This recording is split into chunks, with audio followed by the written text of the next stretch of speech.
The invitation wasn't meant for me to see. That much was obvious when I opened my grandson Michael's forgotten backpack. Among the crumpled math worksheets and half-eaten granola bars lay a glossy card announcing Thomas and Vanessa's 15th anniversary celebration, with a guest list that included every family member except me. I'm Eleanor Wilson, and this is how I reclaimed my place in my son's life after discovering he'd been systematically erasing me from family gatherings, all while living in the house I still legally owned. Before we jump back in, tell us where you're tuning in from, and if this story touches you, make sure you're subscribed, because tomorrow, I've saved something extra special for you. The irony of finding that invitation while babysitting my grandchildren in my modest Maple Street home wasn't lost on me. Thomas had dropped the kids off earlier that afternoon with his usual hurried excuse about meetings and deadlines, barely making eye contact as he mumbled something about picking them up before dinner. Now, as the gilded card trembled between my fingers, memories of the 5 other family events I'd mysteriously not been invited to aligned like perfect, painful puzzle pieces. As I sat at my kitchen table, that anniversary invitation resting beside my cooling tea, I recalled how it all began. 3 years ago, after Harold, my husband of 42 years, passed away, Thomas and Vanessa had suggested I sell my 4-bedroom family home. "It's too much house for one person, Mom," Thomas had insisted, his financial advisor voice slipping into that patronizing tone he reserves for clients he considers financially naive. "Besides," he'd added, "the housing market is peaking." What Thomas didn't mention was that he and Vanessa had outgrown their starter home. Their children, Emma and Michael, now 12 and 10, needed more space. Their neighborhood wasn't the right fit anymore. The private school they'd chosen was across town. All these little comments sprinkled through our Sunday dinners that gradually became monthly, then quarterly occasions. When I suggested they buy my house, the home where Thomas himself had grown up, his eyes had lit up. "That would be perfect, Mom," he'd said, the most enthusiasm he'd shown in our conversations for months. "But we can't afford market rate right now with the kids' tuition." That's when I made the decision that now left me holding an invitation I was never meant to see. I sold them the house at a family discount, with one critical stipulation that my lawyer, Martin Goldstein, had insisted upon. I would retain the deed while Thomas and Vanessa paid me directly through a private mortgage arrangement. It offered them immediate tax benefits and lower payments, while providing me some financial security. "Just a technicality," Thomas had assured me when signing the papers. "Once we've paid half the value, we'll refinance through the bank and put the deed in our names."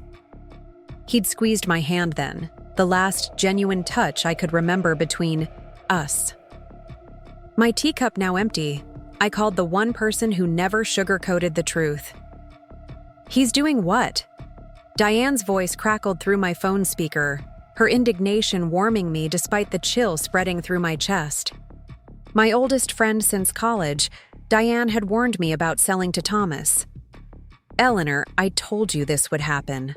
That daughter-in-law of yours has been pushing you out since the funeral." I didn't want to believe it, I admitted, eyes drifting to the refrigerator where photos of Emma and Michael were displayed. School pictures from last year, as Thomas had forgotten to give me this year's. "But this anniversary party, they've invited Harold's bowling friends for heaven's sake. People we haven't seen in years." "And Catherine?" Diane asked, referring to my daughter who lived 3 states away. "Listed right there with David. And the kids." I touched the embossed names on the invitation. "They're flying them in, putting them up at the River Valley Inn, the very hotel where Harold and I had celebrated our 40th anniversary," a detail Thomas certainly remembered. "What are you going to do?" Diane asked, the question hanging in the air between us. My hands didn't shake. My voice remained steady. "I'm going to finish watching the children, make them dinner, and act completely normal when Thomas comes to pick them up. Then I'm calling Martin first thing tomorrow." "Martin? Your lawyer?" Eleanor, what are you planning? I smiled for the first time since discovering the invitation. I'm going to remind my son exactly who holds the deed to his house. The next morning, I sat across from Martin Goldstein in his downtown office, the invitation placed between us, like evidence at a trial. At 72, Martin had been Harold's friend before becoming our family lawyer, his silver hair and bow tie unchanged in the 30 years I'd known him. This is unfortunate, Martin said, removing his glasses. But not entirely surprising. I recall expressing concerns about this arrangement. You did, I acknowledged, but I trusted my son. And the private mortgage? Have the payments been consistent? I nodded. Every month, right on time. That's not the issue. It's... My voice caught unexpectedly. It's the systematic exclusion, Martin. Thomas and Vanessa have been hosting Thanksgiving, Christmas, birthday celebrations, all in my house, the house where I raised him, and deliberately not inviting me. Martin replaced his glasses, examining the anniversary invitation. Harold would be livid. Harold would have seen this coming, I corrected. He always said Thomas inherited my heart, but his business sense. Which brings us to the deed. Martin opened a folder, extracting the document that had become my unexpected leverage. You still legally own the property. The agreement states that ownership transfers only after either 50% of the agreed value is paid or 10 years of consistent payments, whichever comes first. And we're only 3 years in, I supplied. Exactly. So while Thomas and Vanessa live there and make payments, legally speaking, you're still the owner. They're essentially long-term tenants with an option to purchase. What does that mean for me, practically speaking?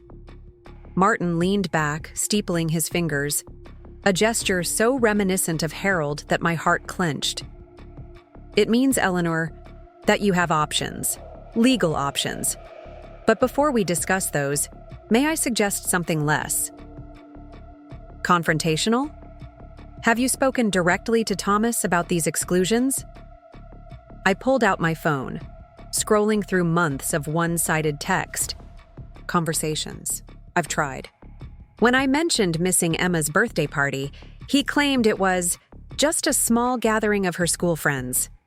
But Catherine's Facebook showed the whole family there, plus neighbors. Martin's expression tightened. I see. For Christmas, I received a text at 10 p.m. saying they'd had an impromptu dinner, but would see me the next day for gift exchange. The next day never came. I put my phone away. I'm done with gentle approaches, Martin. What are my options? By the time I left Martin's office, I had a clear 3-phase plan and the first legal document I would need. Not for immediate use. I wasn't quite ready for that nuclear option, but having it in my purse gave me a confidence I hadn't felt since Harold's passing. I picked up my phone on the drive home, using the hands-free system to make the call I'd been postponing. Mom? Catherine's voice filled the car, surprised but warm. Everything okay? You never call during work hours. Everything's fine, sweetheart, I assured her, turning onto Maple Street. I just wanted to confirm you're coming to town for your brother's anniversary party. The silence lasted 3 seconds too long. How did you... Preparing and narrating this story took us a lot of time, so if you are enjoying it, subscribe to our channel. It means a lot to us. Now back to the story. What, did Thomas finally invite you? The care in Catherine's voice confirmed what I'd suspected. She knew I'd been excluded. Not exactly. Michael left his backpack at my house yesterday. The invitation was inside. Another silence. Mom, I'm so sorry. I told Thomas this was ridiculous. We had a huge fight about it last month when he mentioned the party. You knew last month? The hurt in my voice must have been evident. I wanted to tell you, but Thomas insisted he would handle it his way. He said things are complicated between you and Vanessa. I pulled into my driveway, letting the engine idle. What things exactly? I've done nothing but support their marriage, help with the children, and sell them my home at a 30% discount. I know, Mom. Catherine hesitated. Vanessa has this narrative that you're judgmental about her parenting and her renovations to the house. Renovations to my house, you mean? I corrected before I could stop myself. The house that still has my name on the deed. Wait, what? I thought you sold it to them. We have a private mortgage arrangement. I won't bore you with the details, but legally, I still own that house. I hadn't meant to reveal this yet, but hearing about Vanessa's narrative had loosened my usual restraint. Mom, that's... Wow. Does Thomas realize? Your brother has chosen to forget certain inconvenient truths. I softened my tone. Catherine, I'm not asking you to take sides. I just need to know if you'll support me if I take steps to address this situation. What kind of steps? Her caution was understandable. She'd been the family peacekeeper since childhood. Nothing drastic, yet. But I won't continue to be erased from family events held in my own house. Catherine's sigh carried years of navigating the complicated waters of family loyalty. I support you, Mom. Whatever you decide, just give Thomas one more chance to fix this himself? I agreed, more to appease Catherine than from any real hope. After ending the call, I sat in my driveway considering my next move. The anniversary party was 3 weeks away, time enough for Thomas to do the right thing, but also time enough for me to implement my plan if he didn't. That evening, as if summoned by my thoughts, Thomas called. Mom, he began without preamble, his voice tight. Catherine said you know about the anniversary party. Yes, quite by accident. I kept my tone neutral, giving him the opening to apologize, to correct his oversight. Instead, he said, it was supposed to be a surprise. We were going to invite you the week of the event. The lie was so transparent, I almost laughed. A surprise? Thomas, the invitation in Michael's backpack listed every family member, including your sister flying in from Chicago. It had RSVP instructions for 3 weeks ago. That was the preliminary guest list, he countered, desperation creeping into his voice. Look, things with Vanessa have been stressful. She wanted a certain aesthetic for the party, and I don't fit the aesthetic? I interrupted, my patience evaporating. Or is it that the house doesn't feel like yours when I'm in it? His sharp intake of breath told me I'd hit the mark. That's not fair, he finally said. We bought that house. Did you? Check the paperwork, Thomas. You're making payments on a private mortgage. I still hold the deed. The silence stretched between us, 35 years of mother-son history suspended in the balance. Are you threatening me?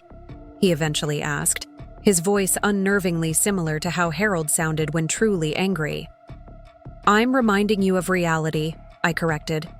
A reality that includes me as your mother, the grandmother of your children, and yes, the legal owner of the house where you're hosting family events without me. What do you want, Mom? The resignation in his voice should have felt like victory. Instead, it just underscored how far we'd drifted. I want what any mother wants, to be included in my family's life. I want to stop discovering I've been excluded from gatherings through forgotten backpacks and social media posts. Fine, consider yourself invited to the anniversary party. The grudging concession felt worse than the exclusion. That's not enough, Thomas. I want acknowledgement that this pattern of exclusion stops now. And I want a genuine apology, not just from you, but from Vanessa too. Vanessa doesn't think she has anything to apologize for, he said, confirming what I'd suspected. She was the architect of my exclusion. Then we have a problem. I kept my voice level. Because I'm not accepting a pity invitation.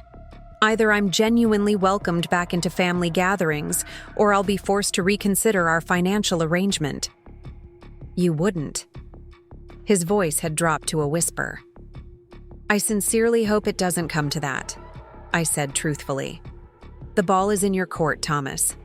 I'll be at Diane's this weekend if you and Vanessa want to talk this through like adults. I ended the call before he could respond, my heart hammering despite my outward calm. The next day, I met with Diane at the Morning Brew Cafe, our weekly ritual since Harold's passing. I recounted my conversation with Thomas while she listened, her eyebrows climbing higher with each detail.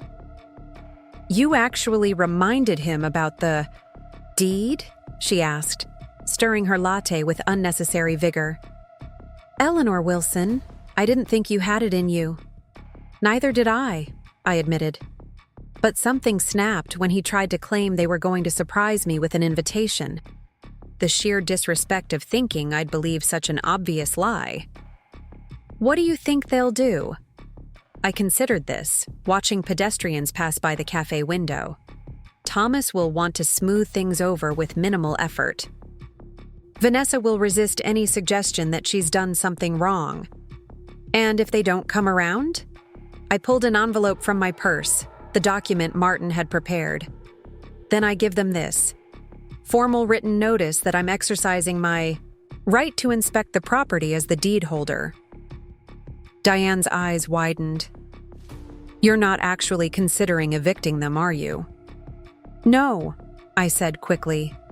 I would never displace my grandchildren. But Thomas and Vanessa need to understand that actions have consequences. If I'm not welcome in that house for celebrations, then perhaps they should find another house. Remind me never to cross you, Diane said, but her smile was approving. The weekend arrived with no word from Thomas. I packed an overnight bag and drove to Diane's house, half hoping and half dreading a call that never came. By Sunday evening, my disappointment had crystallized into resolve. They're calling your bluff, Diane said as we shared a quiet dinner. They don't believe you'll actually assert your rights as the property owner. Then they've gravely miscalculated, I replied, reaching for my phone. It was time for phase 2.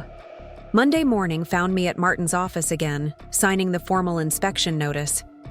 By noon, it had been delivered to Thomas and Vanessa's, my house by courier, requiring signature confirmation. Thomas called within the hour, his voice a mixture of disbelief and anger. A property inspection? Seriously, Mom? We're not some random tenants.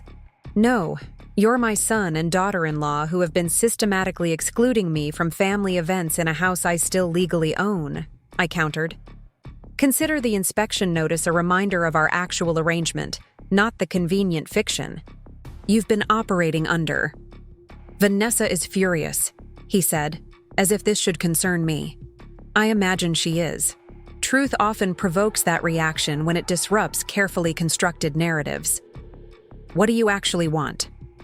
The frustration in his voice almost made me relent. Almost. I told you. A genuine apology and assurance that the exclusion ends now. We're family, Thomas. We should act like it. Fine. He exhaled heavily. We'll come by tonight, but I'm not promising anything from Vanessa. Tonight works, I said. I'll be home after 5. After ending the call, I phoned Catherine to update her. Her relief was palpable. Thank God.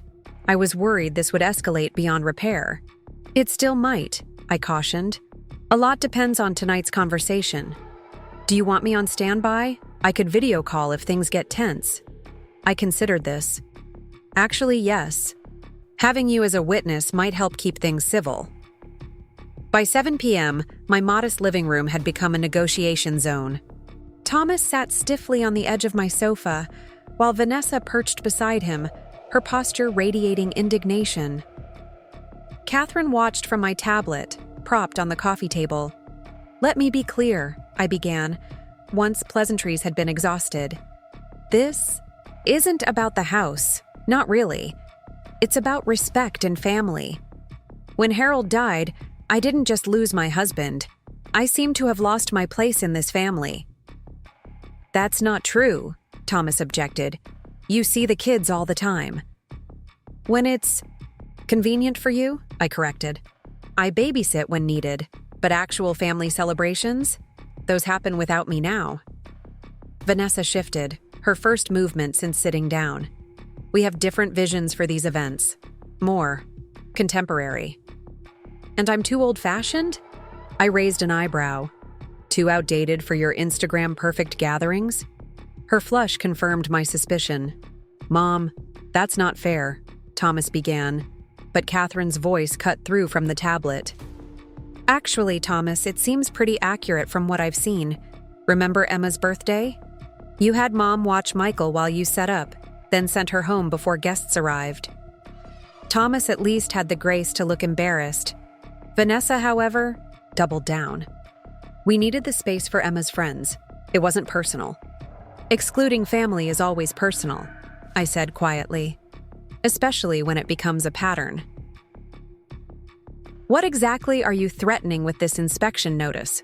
Vanessa asked, changing tactics. Are you planning to evict us if we don't invite you to parties? I'm not threatening anything. I'm reminding you of our actual arrangement. I sold you that house because you were family, at a significant discount, and with favorable terms. In return, I expected to remain part of the family. So it was conditional, Vanessa said flatly. The financial arrangement wasn't. My expectation of basic respect and inclusion was. I leaned forward. Let me be absolutely clear. I don't want to disrupt your lives. I don't want to create legal complications.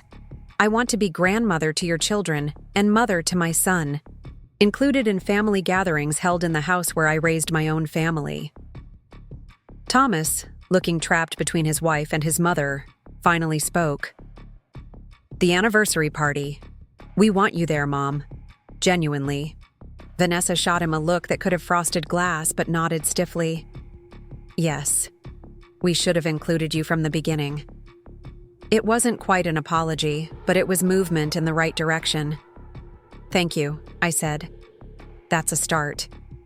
But I need assurance this pattern ends now. No more exclusions. No more forgetting to invite me to family events.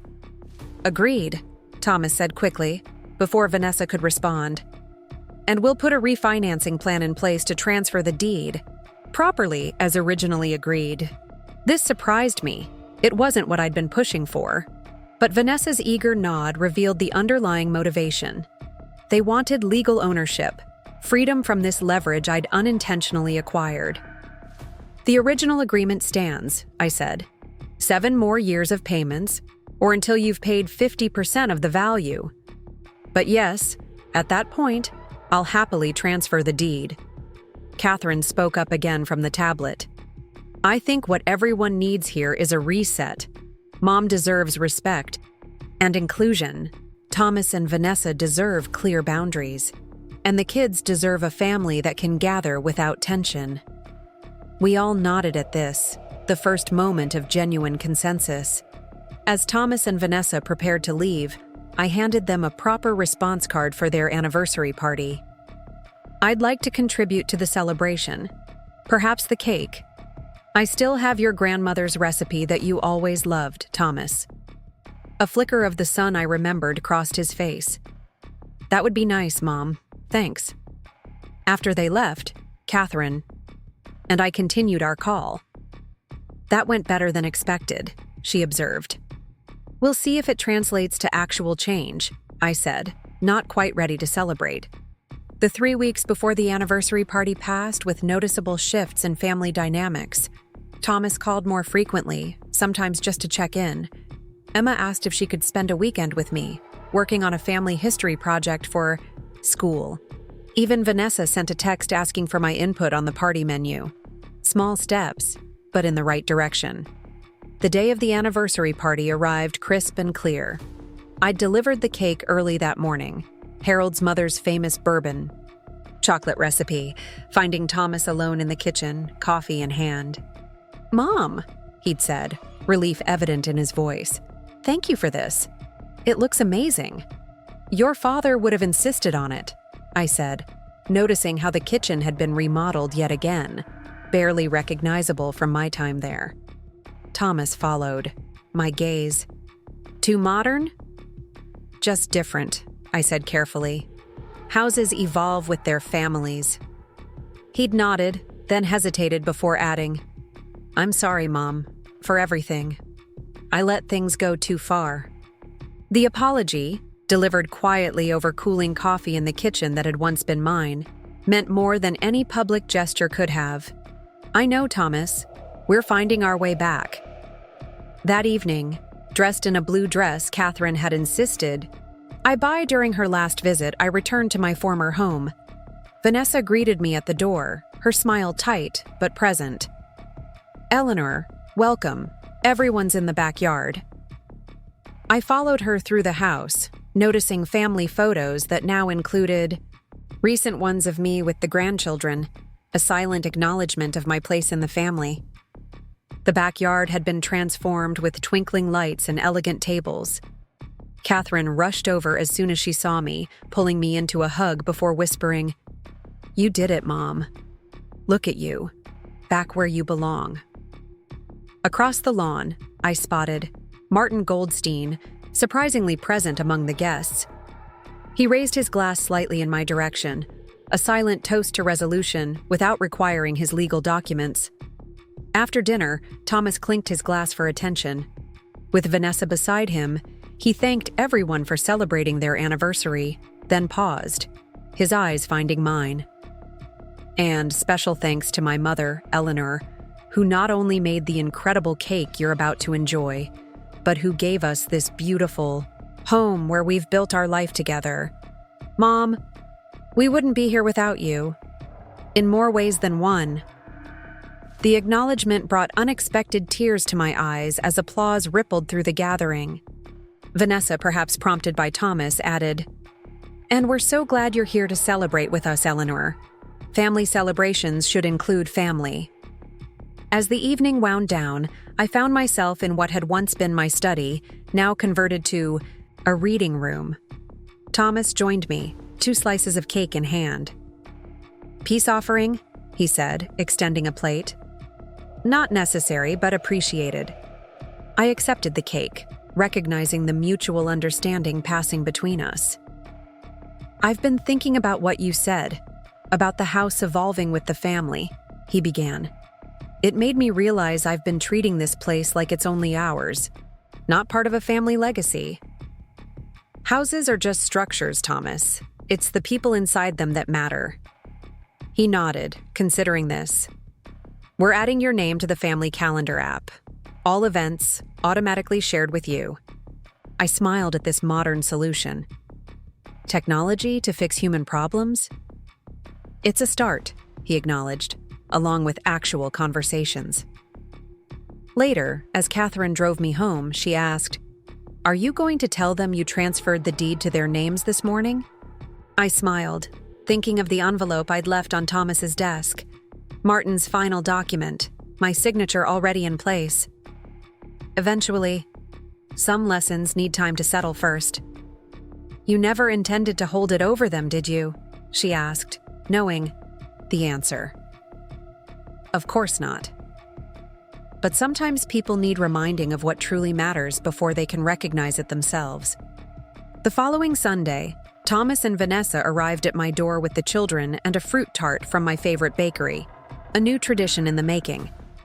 As Emma regaled me with stories from school and Michael showed me his latest art project, I caught Thomas watching me, a new understanding in his eyes. He'd found the deed transfer then. His slight nod confirmed it. Some battles are won not by confrontation but by clarity, by reminding those we love what truly matters before it's too late. I may have signed away legal ownership of a house, but in doing so, I'd reclaimed something far more valuable, my place in the family that means everything to me. The morning after my meeting with Martin, I woke with a clarity I hadn't felt since Harold passed. The weight of the legal document in my purse, a formal notice of property inspection, was both comforting and terrifying. I wasn't sure if I could actually follow through with such a drastic measure, but the mere possibility of it straightened my spine as I prepared for the day ahead. I decided against immediate confrontation. Thomas needed time to process our phone conversation, and I needed to strengthen my support network. My first call was to Catherine in Chicago. You did what? Her voice traveled through the speaker, a mixture of shock and admiration. Mom, I never thought you'd actually bring up the deed. Neither did I admitted, pouring my second cup of coffee. But his dismissive tone. It was like he'd forgotten who he was speaking to. Not just his mother, but the person who made his current lifestyle possible. Catherine sighed, a sound so familiar it transported me back to her teenage years. Thomas has always had a blind spot when it comes to his own privilege. Remember how Dad had to make him work at the hardware store that summer to teach him the value of money? The memory brought an unexpected smile. Your father would be so disappointed in how things have turned out. Maybe, Catherine said thoughtfully. Or maybe he'd be proud of you for finally standing up for yourself. Since Dad died, you've been so focused on not being a burden that you've let Thomas and Vanessa walk all over you. Her words stung, with truth. Harold's illness had been long and difficult, draining not just our emotions but our finances. After his death, I'd been so determined to show the children I could manage independently that perhaps I'd overcorrected, becoming too accommodating, too willing to accept scraps of their time and attention. The question is, Catherine continued, what happens if they call your bluff? Are you really prepared to enforce your rights as the property owner? I traced the rim of my coffee cup, considering. I don't want to evict them, if that's what you're asking. I would never disrupt my grandchildren's lives that way. But there are other legal options Martin outlined. I could demand they refinance immediately through a bank, which would require them to pay me the remainder of the property value. Could they afford that? No, I admitted. Thomas's financial advisory business is successful, but not that successful. And Vanessa's interior design consultancy is still establishing itself. That's why we arranged the private mortgage to begin with. So it's a threat you can't fully execute without hurting yourself too, Catherine observed. They must realize that. Perhaps, I acknowledged, but I'm hoping it doesn't come to that. I don't want their money, Catherine. I want them to recognize that family means including everyone, even aging mothers who don't fit their aesthetic.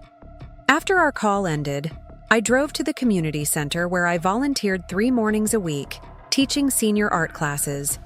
The familiar routine of setting up easels and arranging paint supplies calmed my nervous energy. You seem distracted today, Eleanor, observed Ruth, my co-teacher and fellow widow. Everything all right with the grandkids? I hesitated, then found myself spilling the entire situation. The private mortgage arrangement, the systematic exclusions, my confrontation with Thomas, and the legal document now waiting in my purse. Ruth listened intently, her artist's hands continuing to arrange brushes even as her eyes remained fixed on me. When I finished, she nodded slowly. Men like your Thomas need clear boundaries, she said finally. My Jeffrey was the same way, would take until you drew a line in the sand. The question is whether you're prepared to hold that line when they test it. You think they will? Oh, I know they will. Ruth smiled without humor, especially the daughter-in-law. She's been remaking your family in her image, hasn't she? Your home, your traditions, your gatherings, all slowly transformed to fit her vision, with you gradually erased from the picture. Her assessment was so accurate it took my breath away. That's exactly what had been happening. So incrementally, I'd barely recognized the pattern until now. The property gives you leverage, Ruth continued, handing me a palette. But only if you're willing to use it. Otherwise, it's just an empty threat that will make things worse when they realize you won't follow through. The art class arrived then, ending our conversation, but Ruth's words stayed with me. Was I prepared to hold the line? To follow through if Thomas and Vanessa tested my resolve? That evening, I called Diane for our usual Tuesday check-in, expecting her full-throated support for my confrontation with Thomas. Instead, she surprised me with caution. I'm just playing devil's advocate, Eleanor. she said after I recounted yesterday's phone call. But is this really about the family gatherings? Or is it about feeling pushed out of your former home? I bristled. What do you mean? Well, you sold them the house willingly. You arranged the private mortgage to help them afford it. Now you're upset about how they've changed things and who they invite over. I'm upset about being systematically excluded from family events, I clarified, a hint of defensiveness creeping into my voice. Of course, and that's completely valid, Diane backtracked. I just wonder if part of this is also about watching your home transform into something unrecognizable. The kitchen you cooked thousands of family meals in, completely gutted. The garden where you and Harold spent summer evenings, redesigned to Vanessa's specifications. I sat heavily on my couch, Diane's words landing with uncomfortable precision. Was this partly about the house itself? About seeing my history slowly erased room by room? Maybe, I conceded, but that doesn't make the exclusion any less hurtful. Absolutely not, Diane agreed. I just think it's important to separate these feelings as you decide how to proceed. If it's about maintaining your connection to your grandchildren and being included in family gatherings, that's one thing. If it's about maintaining control over a house you no longer live in, I don't want to control their home, I interrupted. I want respect. I want acknowledgement that I'm still part of this family, not some relic to be managed and sidelined. Then make that clear, Diane advised. Don't let the house become the battlefield for a deeper conflict about your place in the family. After we hung up, I sat in my living room, the small, cozy space I'd created after downsizing, and really examined my feelings. Was I using the deed as a weapon because I was hurt about the house itself? No, I decided. The house was just a symbol. What truly wounded me was watching Thomas and Vanessa construct a family narrative that increasingly excluded me, using my former home as the stage for this gradual erasure. The next morning, I had just returned from my daily walk when my phone rang. Thomas. "Mom," he began without preamble. "I've been thinking about our conversation. You're right that we've been excluding you from family gatherings, and that's not fair." His words should have brought relief, but his tone was too measured, too practiced. This wasn't genuine remorse. This was damage control. "I appreciate you recognizing that," I said carefully. "Vanessa and I want to make it right. We'd like you to come to the anniversary party, of course, and moving forward, we'll make sure you're included in family events." "Thank you, Thomas. That means a lot to me." I kept my voice neutral, waiting for the other shoe to drop. "And speaking of moving forward," he continued, "I think it's time we discussed transferring the deed. We've been making payments faithfully for 3 years now, and our financial situation has improved. We'd like to refinance through the bank and complete the purchase properly." There it was. Not an apology or genuine reconciliation, but a transaction. Include mother in gatherings, receive deed in return. The agreement was very specific. "Thomas," I reminded him, "the deed transfers after either 10 years of consistent payments or once you've paid 50% of the agreed value, whichever comes first." "I understand that, Mom, but circumstances change. We're in a position to complete the purchase now, and it would simplify things for everyone." "By simplify, you mean remove my legal leverage," I said, surprising even myself with my directness. A pause. "That's not—" "It absolutely is," I interrupted. "You're not offering inclusion because you recognize it's the right thing to do. You're offering it as a transaction to get the deed. And the moment that deed transfers, we both know things will slide right back to how they've been." "That's not fair," Thomas protested, but his voice lacked conviction. "What's not fair is how you and Vanessa have treated me since your father died. What's not fair is discovering family events through a forgotten invitation in my grandson's backpack. What's not fair is watching you host gatherings in the home where I raised you while deliberately excluding me." "Mom, please." Thomas's voice dropped to almost a whisper. Vanessa is already furious about you bringing up the deed. She says it feels like extortion. It's not extortion to expect my son to include me in family gatherings, I said firmly. The fact that I have legal leverage is incidental. I wouldn't need it if you'd been acting like family to begin with. What do you want then? If not the refinancing. I want a genuine reconciliation, not a transaction. I want to be included because I'm your mother and the children's grandmother, not because you're afraid I'll exercise my legal rights. And yes, I want acknowledgement from both you and Vanessa that the pattern of exclusion ends now. The silence stretched between us, 35 years of mother-son history suspended in the balance. Let me talk to Vanessa, he finally said. But Mom, please don't do anything drastic in the meantime. Like what, Thomas? Assert my legal rights? Remind my son of our agreement? I haven't yet, but I will if necessary. I softened my tone. I'd rather resolve this as family, not through lawyers. After hanging up, I sat at my kitchen table, hands trembling slightly. This confrontation was harder than I'd anticipated, exposing raw nerves and old wounds. I glanced at the photos on my refrigerator, Emma and Michael's school pictures from last year, a family beach trip from 2 summers ago, the last Christmas we'd all celebrated together in my old house before the exclusions began. My phone chimed, with a text from Catherine. How'd it go with Thomas? Did he call? I typed back, yes, just now. Offered to include me in exchange for deed transfer. I refused. Her response was immediate. Good for you. Stand your ground. Flying in next. Weekend? Meet Martin together? The support warmed me. Yes, please. Could use the backup. My doorbell rang unexpectedly, startling me. Through the peephole, I saw Emma standing on my porch, school backpack slung over one shoulder. I opened the door, confused but delighted. Emma! What a surprise! Shouldn't you be in school? My 12-year-old granddaughter shuffled her feet, eyes downcast. It's a teacher workday. Dad dropped me at the mall with friends, but I took the bus here instead. Does your father know where you are?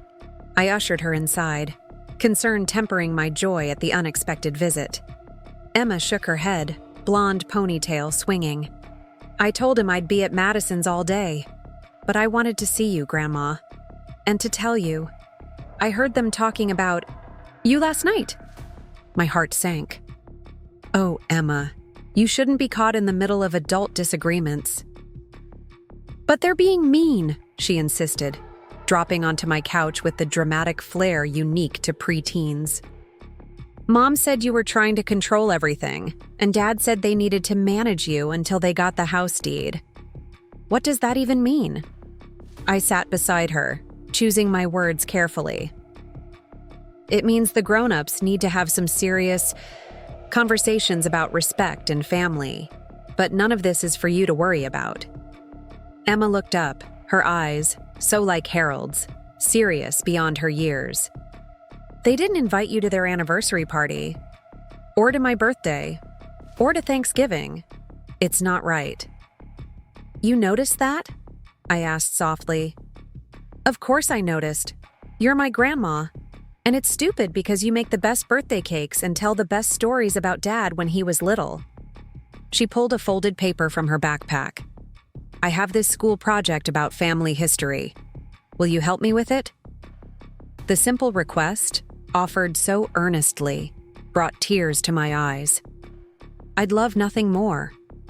We spent the afternoon, surrounded by old photo albums I'd preserved when downsizing, Emma diligently taking notes about family stories and scanning photos with her phone.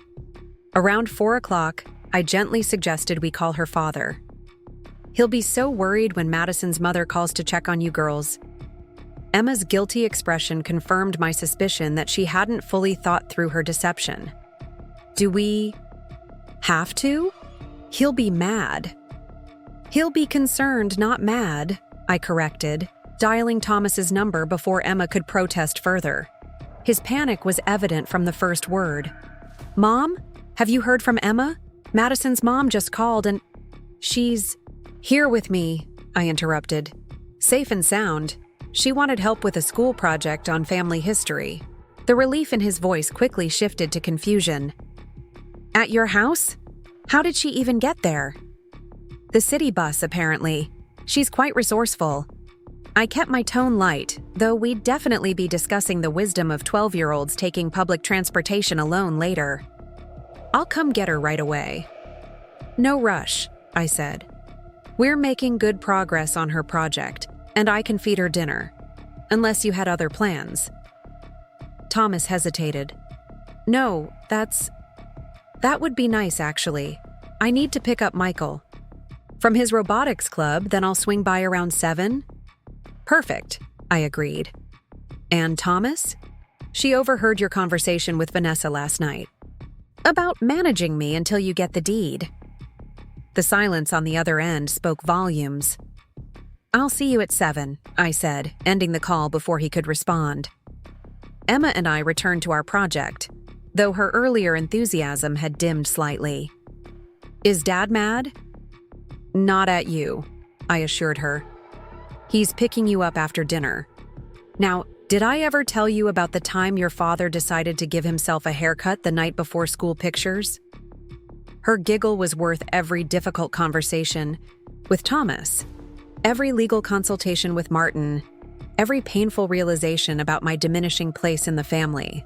This connection, these shared stories, this living history was what I was fighting for. Thomas arrived promptly at 7, looking uncomfortable as he stepped into my small living room. Emma proudly showed him the family timeline she'd created, complete with scanned photos and handwritten anecdotes. This is really great work, Em, he said, his genuine pride momentarily overriding the tension between us. Grandma has the best stories, Emma informed him. Did you know Great-Grandpa Wilson built his own car? And that you were afraid of butterflies until you were 8? Thomas shot me a look that was half embarrassment, half nostalgia. Mom always had a knack for remembering the most embarrassing details. Not embarrassing, I corrected gently. Distinctive, the little things that make our family unique. As Emma gathered her backpack, Thomas pulled me aside. About what she overheard. Not now, I said quietly. We'll discuss it when the children aren't present. He nodded, then surprised me by asking, Would you like to come over for dinner tomorrow? Nothing fancy, just the family. The invitation, the first in months that hadn't required me to discover it accidentally or demand inclusion, caught me off guard. I'd like that very much. Around 6? He shifted awkwardly. And Mom, for what it's worth, I regret how things have been handled. The party, the other gatherings. It wasn't right. It wasn't a full apology, and it notably omitted Vanessa's role in my exclusion, but it was a start. I nodded, accepting the limited olive branch for what it was. After they left, I called Catherine to update her on the unexpected developments. He invited you to dinner? Voluntarily? Her skepticism matched my own. What brought this on? Emma showed up at my doorstep unannounced. She overheard them discussing how to manage me until they get the deed. Catherine's sharp intake of breath carried clearly over the phone. Oh, that's bad. Emma's always been perceptive. Too perceptive for her own good sometimes, I agreed. But it forced Thomas to confront the reality of what he's been doing. Not just to me, but how it's affecting his children. So, what's your plan for dinner tomorrow? Vanessa's bound to be less than thrilled. I considered this. I'm going to approach it with an open mind. This could be a genuine attempt at reconciliation, or it could be another manipulation to secure the deed.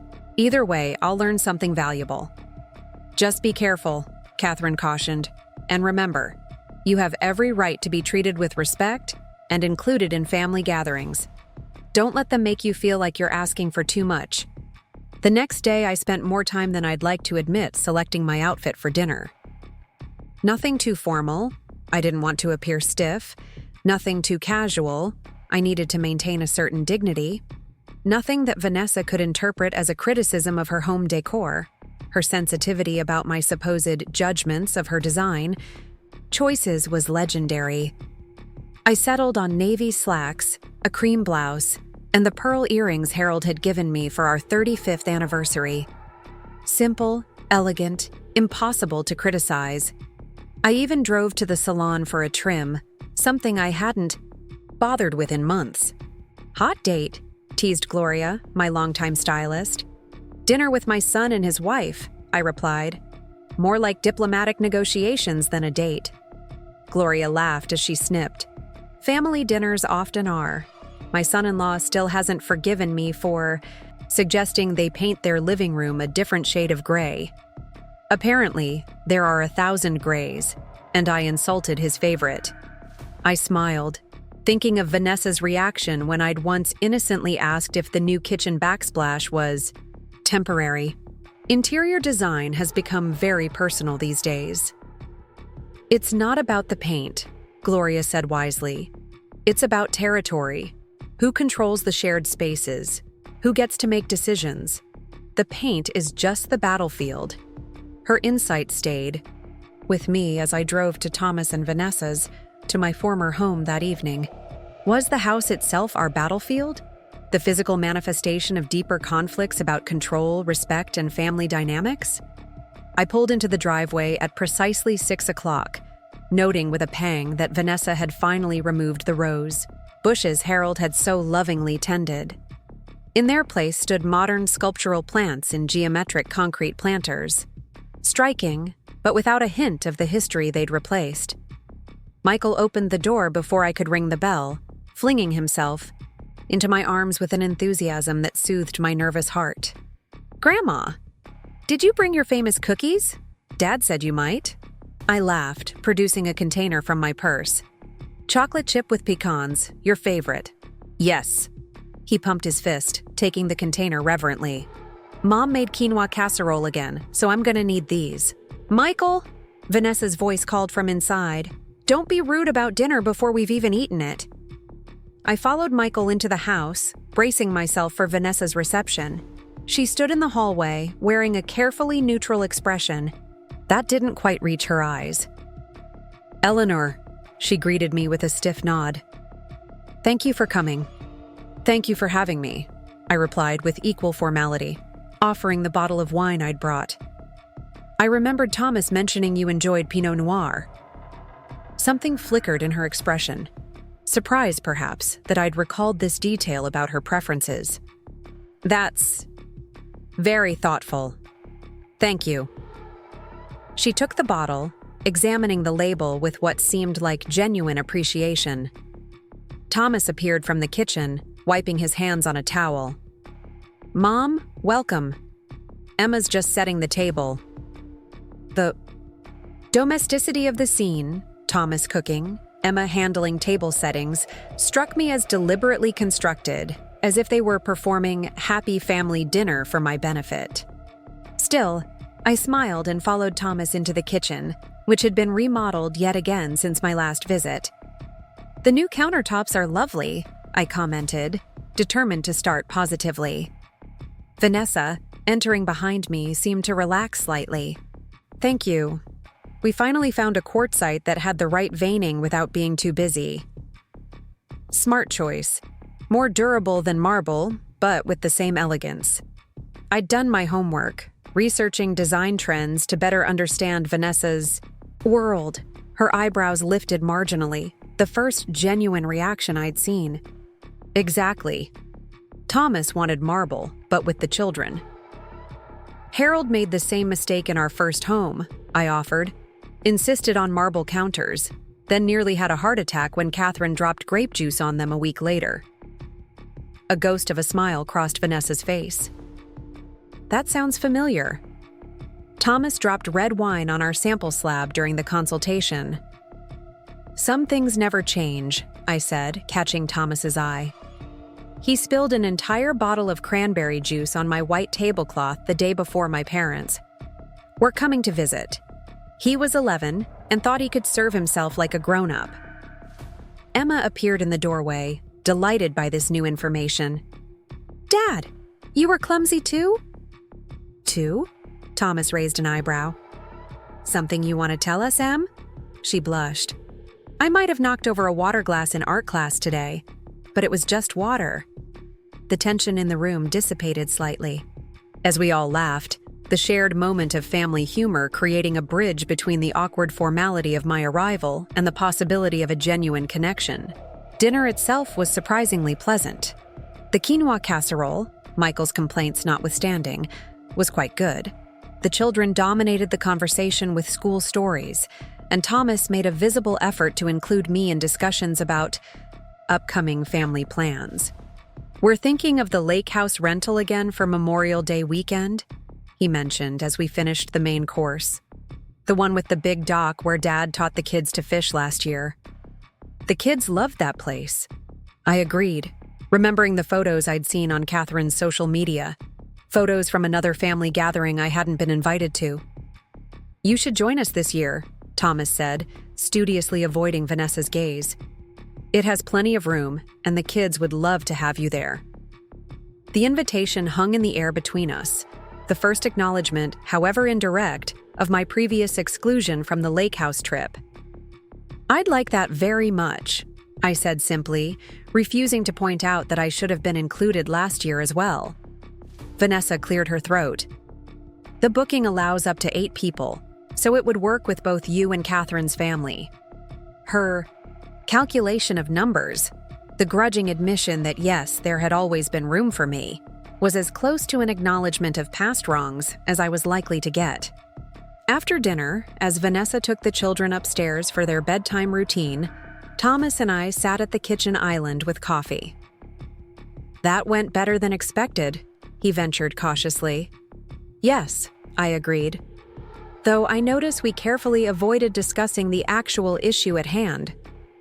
Thomas sighed, running a hand through his hair, a gesture so reminiscent of Harold that my heart clenched. I was hoping we could just move forward, start fresh. Without accountability? Without addressing why I was excluded in the first place? I kept my voice low, mindful of the children upstairs. "Mom, I've already admitted it was wrong. What more do you want?" "I want to understand why," I said simply. "Was it Vanessa's idea? Yours? Did I do something to make you think I wouldn't fit into your new life?" Thomas stared into his coffee cup as if it might contain the right words. "It wasn't any one thing. After Dad died, you were so diminished. So sad." Vanessa thought. "Maybe having you around for celebrations would be hard for everyone, a reminder of who was missing." "So it started as misguided consideration?" I pressed, finding this hard to believe. "Partly," he admitted. "And then it became easier, I guess. Easier not to navigate your feelings about the house changes. Easier not to explain why we were doing things differently than you and Dad had." "Easier for whom, Thomas? Not for me, certainly. Not for your children who noticed my absence." He had the grace to look ashamed. "I know. It was selfish and cowardly. But Mom, you have to understand. Vanessa felt judged by you. Every time you commented on changes to the house. Every time you mentioned how things used to be done, she took it as criticism. I never meant, I know you didn't. But perception becomes reality. And gradually, it seemed simpler to have family events, without navigating that tension. I absorbed this, trying to see the situation through their eyes. Had my comments about the house been more loaded than I'd realized? Had my reminiscences about family traditions come across as judgments about their choices? "Thank you for your honesty," I said finally. "I appreciate understanding your perspective, even if I don't agree with the solution you chose. Excluding me wasn't the answer, Thomas. Talking to me about these feelings would have been." He nodded slowly. "You're right. And for what it's worth, I'm sorry. Truly sorry." The apology, offered without qualifications or excuses, felt like the first genuine step toward healing the rift between us. "So where do we go from here?" I asked. "Forward," Thomas said firmly. "With you included in family gatherings, starting with the anniversary party, and Emma's school play next month, and the Memorial Day trip." "And the deed?" I couldn't help asking. Thomas met my eyes directly. "The original agreement stands. When we've made 50% of the payments or after 10 years, whichever comes first. I won't try to change the terms again." I nodded, satisfied with this resolution. I never intended to use the deed as leverage, you know. It only became relevant when I felt I had no other way to make you hear me. "I know, Mom, and I should have listened sooner." As I prepared to leave, Vanessa came downstairs, hovering uncertainly in the hallway. "The children want to say goodnight," she said, "if you have time." The olive branch was small but significant. I always have time for that. Upstairs, I found Emma and Michael in their pajamas, their rooms so different from when they had been guest rooms in my home, yet still somehow containing the essence of my grandchildren. "Grandma," Michael asked sleepily as I kissed his forehead, "will you come to my robotics competition next Saturday? I'm team captain this year." "I wouldn't miss it for the world," I promised, my heart full. Emma, more perceptive than her brother, studied my face as I sat on the edge of her bed. "Are things better now? Between you and Dad and Mom?" "We're working on it," I told her honestly. "Families sometimes have difficult patches, but that doesn't mean we stop loving each other." She nodded sagely, like when Michael broke my tablet. But I forgave him because he's my brother, even though he's annoying. I sank into my armchair, Catherine taking the couch opposite. Thawing, I'd say. Thomas has made genuine efforts, dinner invitations, including me in the children's activities, actually calling just to check in. Vanessa is. I searched for the right word. "Tolerating the situation?" Catherine supplied. "Exactly. She's not openly hostile, but there's a guardedness. Like she's waiting for me to criticize her hosting or her decorating choices." Catherine frowned. "Has that been an issue before? You judging her domestic decisions?" I considered this honestly. Not intentionally, but perhaps my comments about changes to the house came across more critically than I meant them. Thomas mentioned that Vanessa felt judged by my reactions to the renovations. "Ah." Catherine nodded slowly. The classic mother-in-law, daughter-in-law territory battle, played out through kitchen backsplashes and paint colors. "That's essentially what my hairstylist said," I admitted. "That it's about territory, not tile choices." "Smart woman, your hairstylist." Catherine glanced at her watch. "Speaking of territories, ready to enter the lion's den? Or should we have a fortifying glass of wine first?" "Both," I decided, standing. "One small glass to steady our nerves. Then we face the family with clear heads." Over wine, Catherine updated me on her family, her husband David's promotion, her children's activities, the renovation of their Chicago brownstone. I listened attentively, though a small part of me noted the irony of Catherine also extensively remodeling her home. The difference, of course, was that she hadn't purchased it from her mother-in-law while excluding her from family gatherings. At 5:45, we drove to Thomas and Vanessa's, to my former home, parking a discreet distance down the street as the driveway was already filled with cars. Lights blazed from every window, and I could see silhouettes of guests moving. Inside. "Impressive turnout," Catherine observed as we walked up the front path. "Must be at least 50 people here." "Vanessa never does anything by halves," I replied, noting the elaborate floral arrangements flanking the front door. "Especially when it's an opportunity to showcase her design sensibilities." Catherine squeezed my hand. "Remember, we're here to celebrate and rebuild bridges, not critique the throw pillows." "Duly noted," I smiled, ringing the doorbell.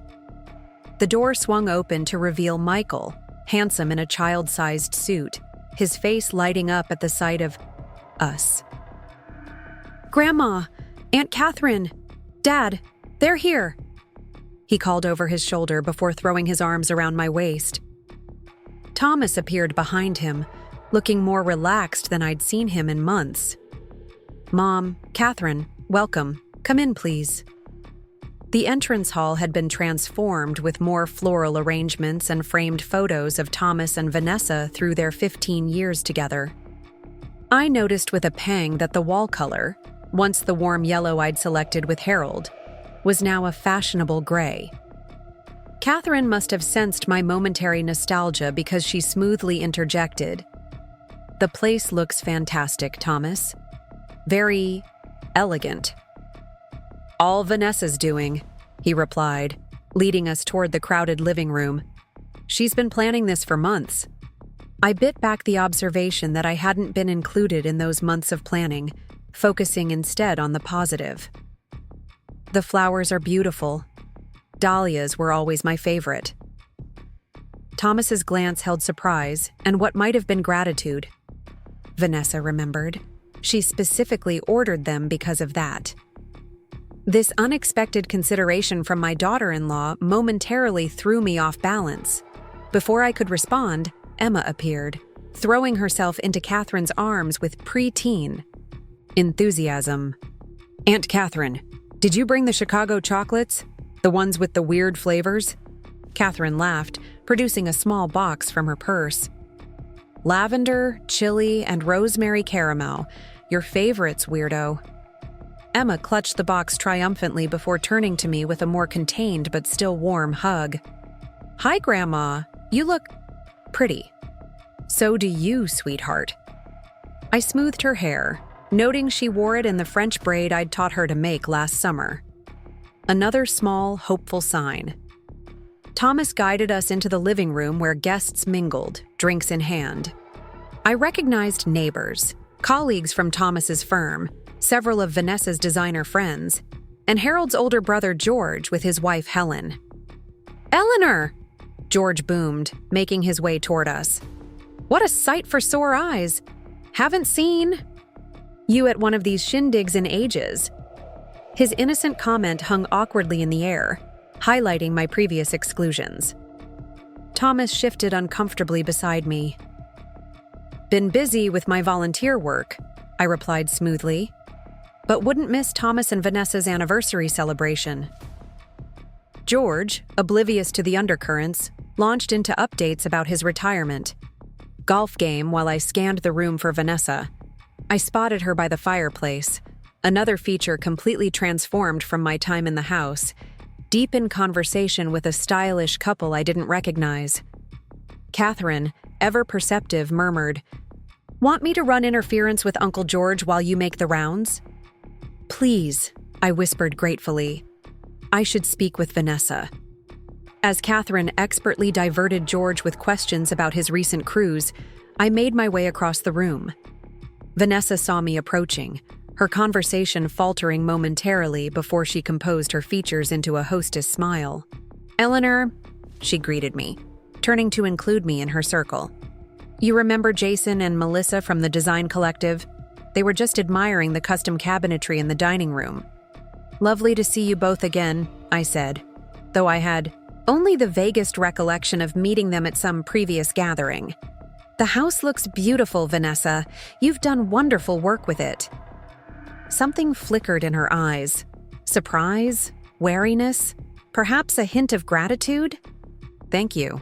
We wanted to preserve the character while updating the functionality." "The perfect balance," I agreed, genuinely admiring her skill if not all her specific choices. Harold always said this house had good bones. It just needed the right vision to reach its potential. Vanessa's posture relaxed fractionally. "Thomas mentioned your husband was quite the handyman.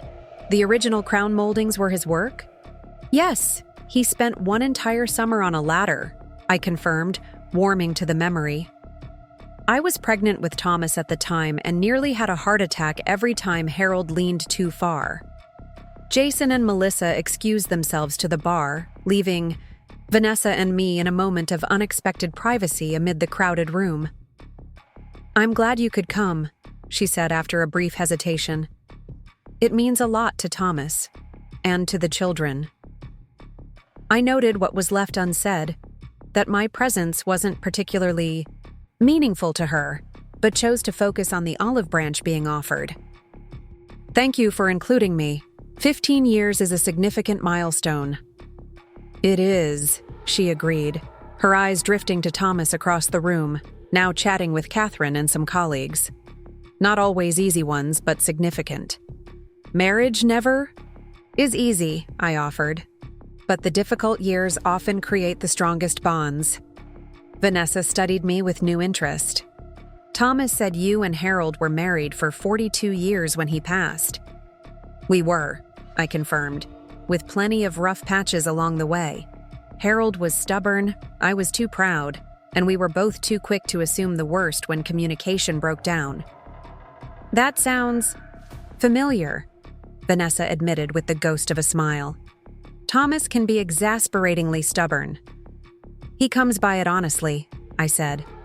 "Harold could dig in his heels like no one else when he thought he was right. It used to drive me to distraction until I learned to wait him out." A genuine laugh escaped her. "Waiting Thomas out doesn't work.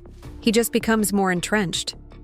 Well, every Wilson man needs his own handling strategy," I smiled. Harold responded to time and space. Thomas has always needed direct confrontation. "I've noticed," Vanessa said dryly, then hesitated before adding, "Your approach certainly got his attention recently." The reference to my deed-related ultimatum hung between us. Not quite accusatory, but not comfortable either. "It wasn't my preferred method," I acknowledged. "But sometimes families need a wake-up call when patterns become destructive." Vanessa nodded slowly. "I suppose we all have different ideas about family dynamics." Before I could respond, Thomas appeared at Vanessa's side, placing a protective hand at the small of her back. "Everything okay here?" "Perfect," Vanessa assured him, her professional smile returning. "Your mother was just sharing some insights on managing stubborn Wilson men." "God help us all," Thomas chuckled, visibly relieved to find us in apparently amicable conversation. "Mom, there are several people asking about you. Would you mind if I introduced you around?" "Not at all," I agreed, recognizing his gentle extraction tactic for what it was. To Vanessa, I added, "Thank you for the chat. Perhaps we could continue it sometime?" Her nod was non-committal, but not dismissive. Progress of a sort. As Thomas guided me through introductions to colleagues and friends, I found myself genuinely enjoying the evening. The house might have changed, but being within its walls still felt right somehow, especially with Catherine nearby and the grandchildren periodically checking in with me. During a quiet moment, Thomas drew me aside into what had once been Harold's study, now transformed into a sleek home office with glass and chrome furnishings. "How are you holding up?" he asked, his concern seeming genuine. "Quite well," I assured him. "It's good to be here, Thomas. To be included." He nodded, glancing around the room as if seeing it through my eyes. "I keep forgetting how different everything must look to you now." "Change is inevitable," I said, touching a sleek desk lamp that had replaced Harold's battered banker's lamp. "And often necessary. But not always easy," he acknowledged. "Mom, I want you to know that I understand now why you felt so hurt by the exclusions. Being back in this house, seeing all the changes, it must have felt like we were erasing more than just wall colors." His insight surprised me. "Yes, exactly, though I recognize that was never the intention. With the renovations, maybe not," he conceded, "but with the gatherings. I have to admit there was an element of avoiding potential conflict. Vanessa was sensitive about your reactions to the changes, and I took the coward's way out by simply not having you here rather than working through those tensions." The admission was more forthright than I'd expected. Thank you for acknowledging that, Thomas. It means a great deal. He hesitated, then added, "The deed situation. I want you to know I never intentionally tried to manipulate that aspect of our arrangement. I genuinely forgot the specific terms we'd agreed to." Convenient amnesia, I noted, but softened it with a smile. Deserved, he admitted ruefully. But going forward, I want to be clear that we respect the original agreement. 7 more years of payments, or until we reach the 50% threshold. No more attempts to accelerate the timeline for the deed transfer. And no more using it as leverage, I added firmly. As long as I'm treated as a valued family member, the legal ownership of this house remains exactly what it is. A financial arrangement, not an emotional bargaining chip. Thomas nodded solemnly. Agreed. A knock at the door interrupted us. Vanessa leaned in, her expression carefully neutral. Sorry to interrupt, but we're about to do the cake and champagne toast. Thomas, your mother's contribution is causing quite a stir. The bourbon chocolate cake? Thomas brightened. Dad's favorite. Apparently everyone's favorite, Vanessa replied with what might have been the first genuine smile she'd directed at me all evening. Several guests are threatening to steal the recipe. Family secret, I said, rising from my seat. Passed down through 4 generations of Wilson women. Perhaps, Vanessa said hesitantly. You might share it with Emma someday? She's shown an interest in baking lately. The olive branch was small but significant. I'd be delighted to. It should stay in the family. The 3 of us returned to the main gathering, where Catherine had been entertaining the children and keeping Emma from sneaking a finger into the cake's chocolate ganache. Just in time, she announced, seeing us approach. I was about to lose the battle of the frosting. The cake cutting and toast proceeded with all the traditional sentimentality of anniversary celebrations. Thomas spoke movingly about 15 years with Vanessa, their 2 beautiful children, the life they'd built together. Champagne flowed, congratulations were offered, and family photos were taken, including several with me centrally positioned. Between Thomas and Catherine, the grandchildren clustered around us. As the evening wound down, guests gradually departed with warm farewells. By 11, only immediate family remained. Myself, Catherine, Thomas, Vanessa, and the sleepy children, who had been permitted to stay up far past their usual bedtime for the special occasion. That was wonderful, Catherine declared, helping collect abandoned champagne flutes from side tables. You 2 certainly know how to throw a party. Vanessa knows how to throw a party, Thomas corrected, loosening his tie. I just provide the credit card and manual labor. Speaking of manual labor, Vanessa interjected, we should probably finish cleaning up tonight rather than facing it tomorrow. Absolutely not, I said firmly. It's your anniversary celebration. Catherine and I will handle this. Mom, you don't have to, Thomas began. We insist, Catherine interrupted. Consider it our anniversary gift. 1 night off from adulting. Take the kids up to bed. Maybe enjoy that expensive bottle of champagne I saw your colleague Peter bring. We've got this. Vanessa hesitated, clearly torn between hostess propriety and genuine exhaustion. Are you sure? Positive, I assured her. Go relax. You've earned it. After they retreated upstairs with the children, Catherine and I fell into an efficient cleaning rhythm developed over decades of family gatherings. They seem better, Catherine observed quietly as we loaded the dishwasher. Still some tension with Vanessa, but Thomas is clearly making an effort. Yes, I agreed, wrapping leftover cake. It's a beginning, not an ending. These patterns took years to develop. They won't be resolved overnight. Did you notice Mom's cake was the hit of the party? Catherine grinned. Vanessa's fancy. Catered desserts barely got touched while this disappeared in minutes. Some traditions are worth preserving, I said, thinking of Vanessa's hesitant request about sharing the recipe with Emma. And some changes are worth embracing. We worked in companionable silence for a while, the house gradually returning to order around us. I found myself pausing occasionally to absorb details of how the space had transformed.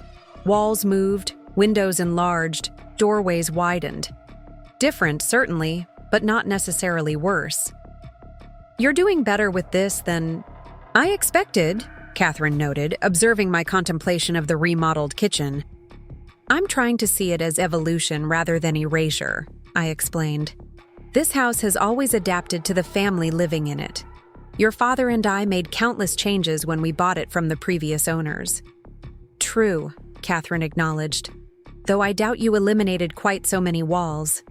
"The open concept was not our aesthetic," I agreed with a smile.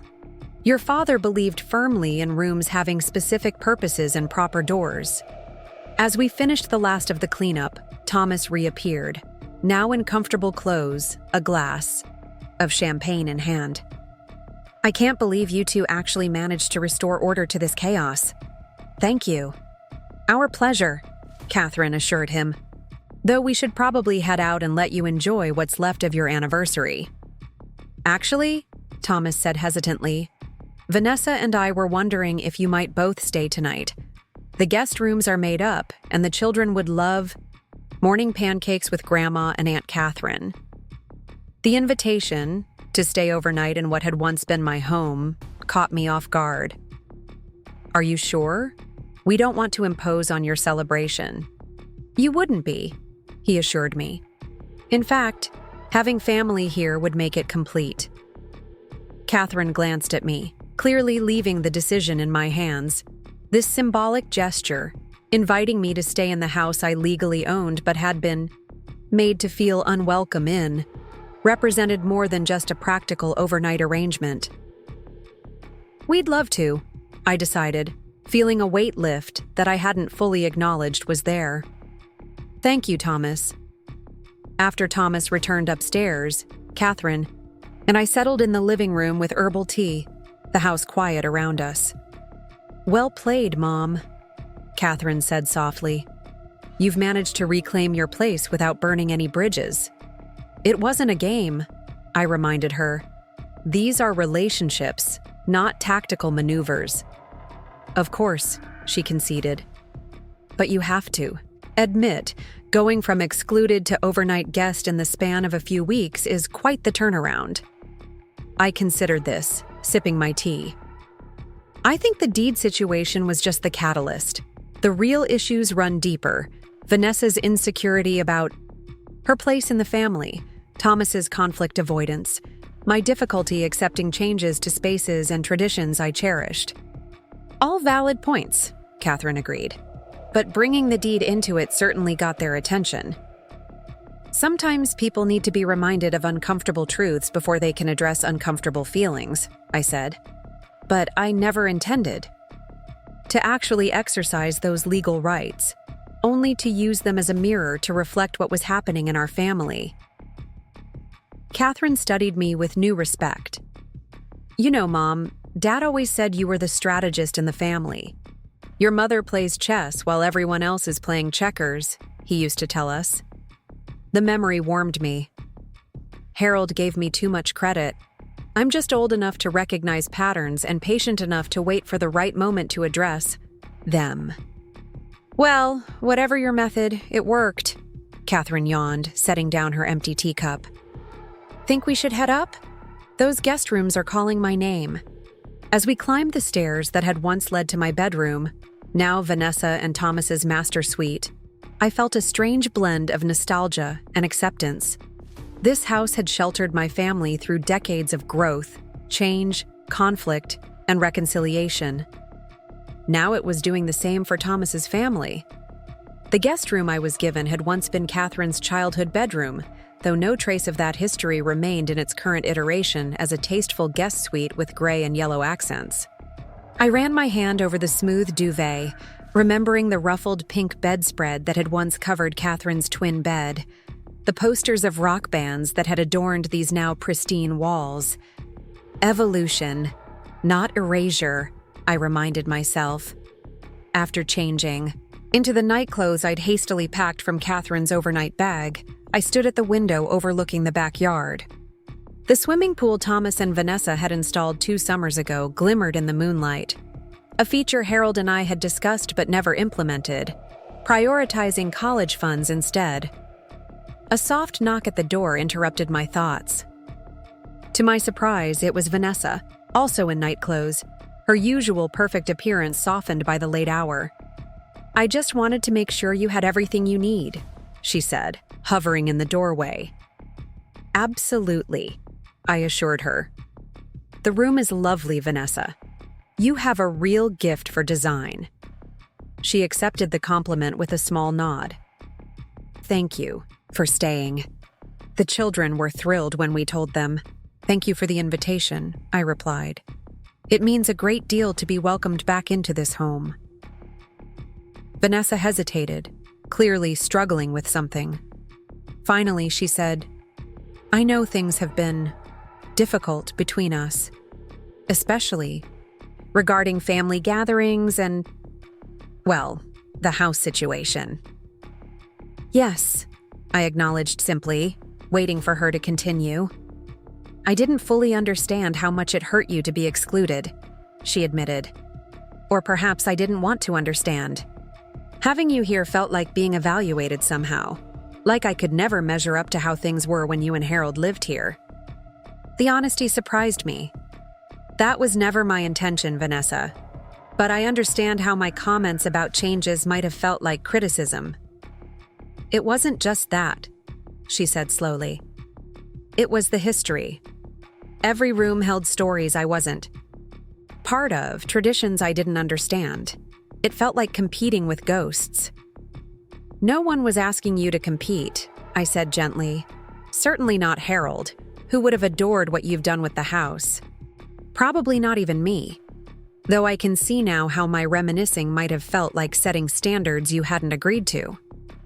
Vanessa leaned against the doorframe, suddenly looking very young despite being in her early 40s. "Thomas talks about his childhood here like it was perfect. Every Christmas, the perfect decorations. Every birthday, the perfect celebration.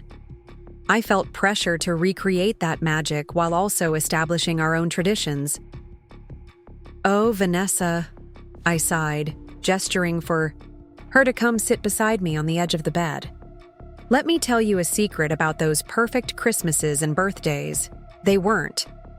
Harold and I argued over tangled lights, burned birthday cakes, and budget-busting gift lists, just like every other parent.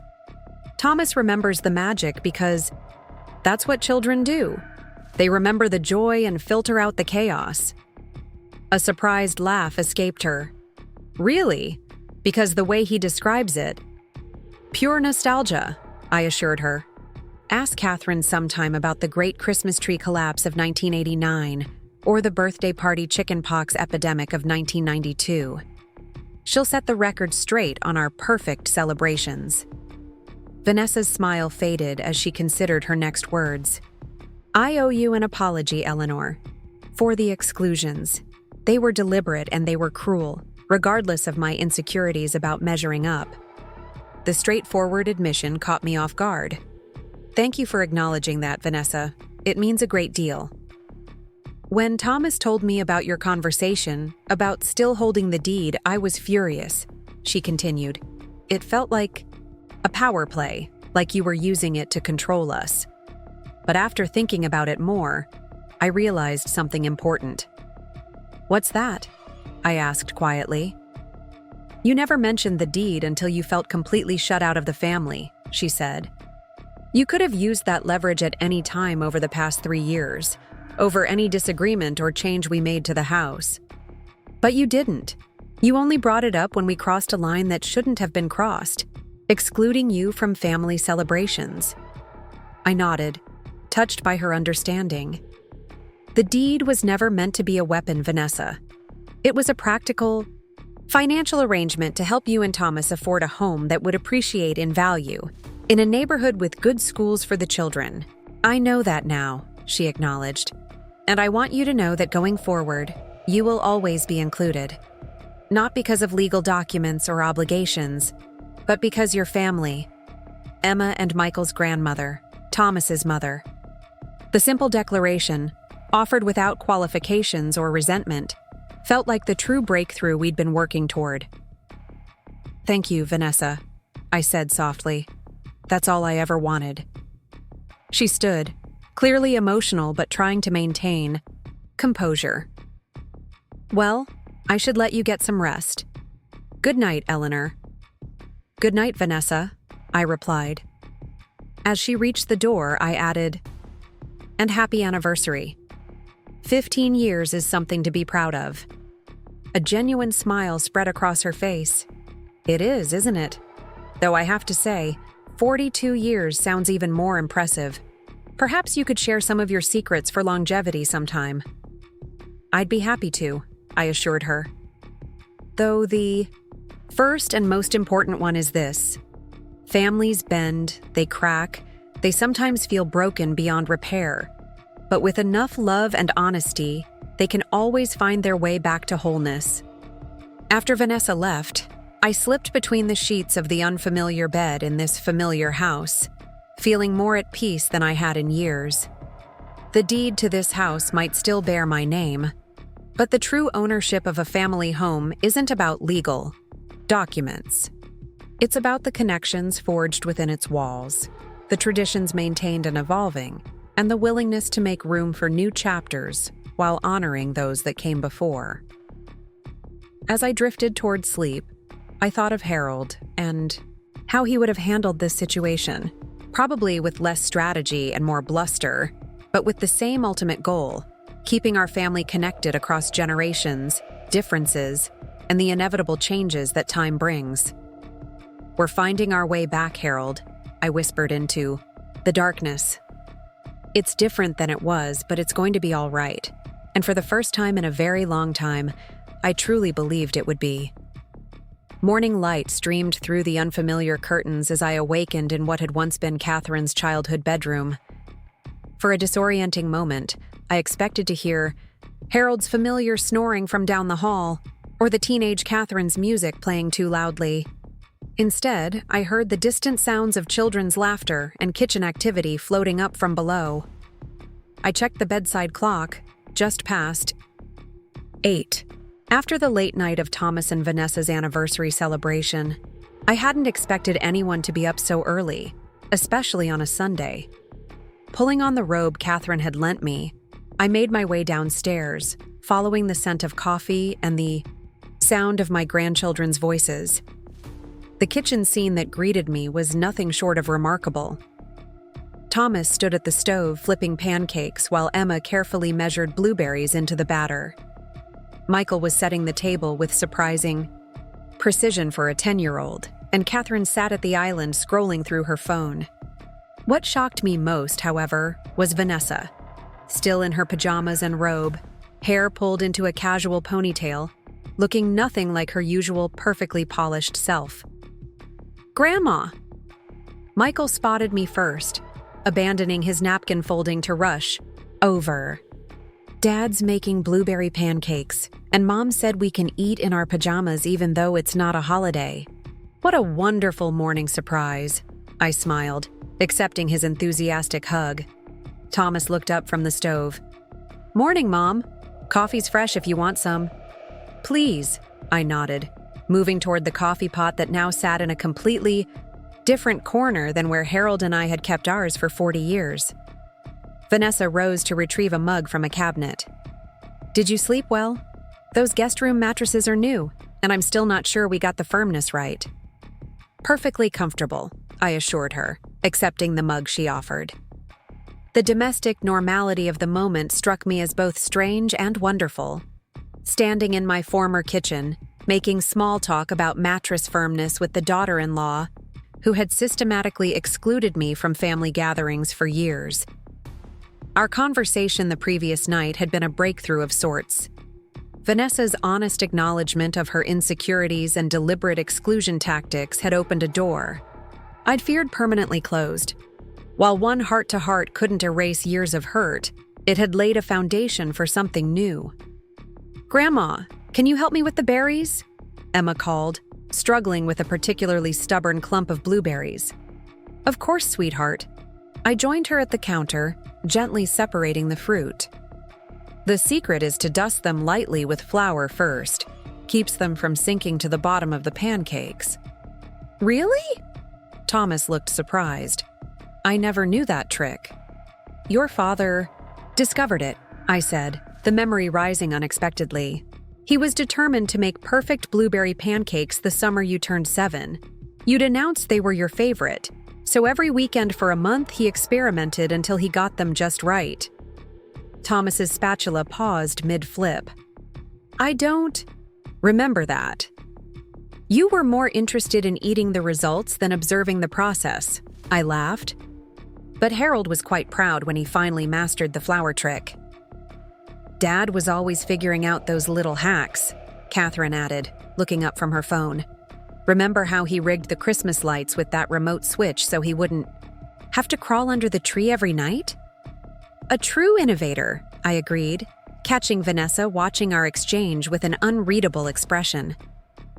To my surprise, she said, Thomas has that same problem-solving instinct. When Emma was a baby and wouldn't sleep, he built that rocking bassinet with the variable speed motor.